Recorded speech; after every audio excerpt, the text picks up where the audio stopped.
মধ্যপ্রাচ্যের চলমান যুদ্ধ পরিস্থিতিকে ঘিরে রাজধানী ঢাকায় জ্বালানি তেল কেনার প্রবণতা হঠাৎ করেই বেড়ে গেছে। সিএনজি, ব্যক্তিগত গাড়ি এবং মোটরসাইকেল নিয়ে অনেক চালককে ঘন্টার পর ঘন্টা অপেক্ষা করতে হচ্ছে অকটেন, পেট্রোল ও ডিজেল সংগ্রহের জন্য।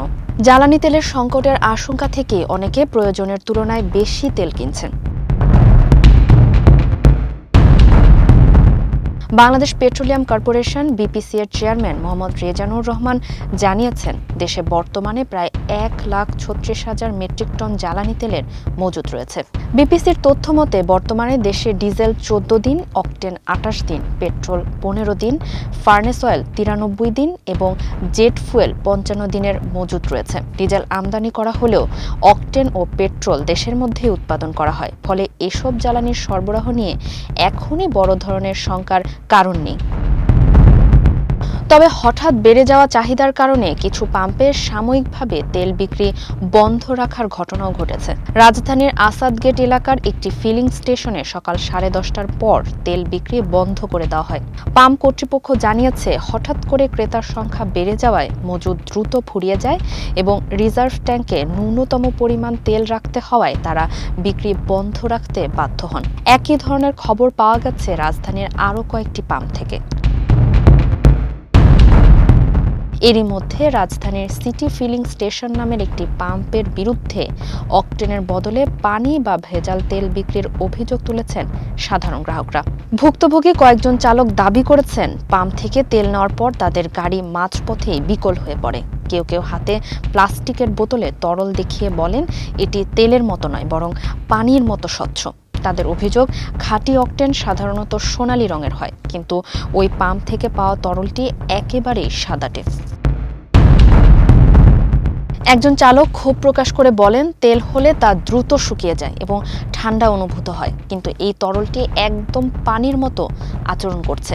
তার সন্দেহ, তেলের সঙ্গে কেরোসিন বা অন্য কোনো পদার্থ মেশানো হয়েছে। ক্ষতিগ্রস্ত চালকদের ভাষ্য অনুযায়ী একটি গাড়ির ফুয়েল পাম্প নষ্ট হলে 20 থেকে 25,000 টাকা পর্যন্ত ক্ষতি হতে পারে। তাই তারা প্রশ্ন তুলেছেন, এই ক্ষতির দায় কে নেবে? এই ঘটনাকে কেন্দ্র করে পাম্প চত্বরে উত্তেজনা ও হট্টগোলের সৃষ্টি হয়। তবে অভিযোগের বিষয়ে পাম্প কর্তৃপক্ষ ক্যামেরার সামনে কথা বলতে রাজি হননি। সংশ্লিষ্টরা বলছেন, দেশে জ্বালানি তেলের প্রকৃত কোনো সংকট না থাকলেও গুজব ও আতঙ্কের কারণে হঠাৎ করে অতিরিক্ত চাহিদা তৈরি হয়েছে। আর সেই আতঙ্কের মধ্যেই ভেজাল তেলের অভিযোগ পরিস্থিতিকে আরও উদ্বেগজনক করে তুলেছে। তাই দ্রুত তদন্ত করে সত্যতা যাচাই এবং প্রয়োজনীয় ব্যবস্থা নেওয়ার দাবি জানিয়েছেন সাধারণ গ্রাহকরা।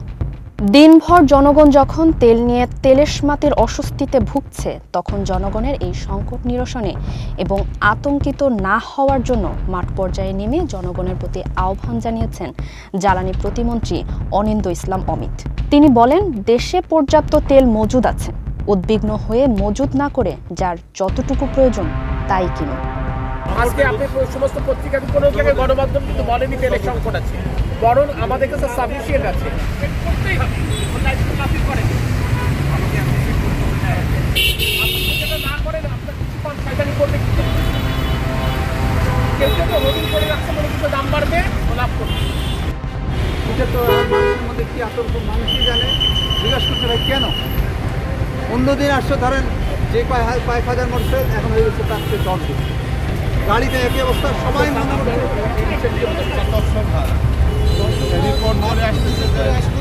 চালু আছে, দেখে আসছে। আরেকজনের কাছে শুনেও বলছে বন্ধ। ফারিহা আহমেদ, মানবকণ্ঠ।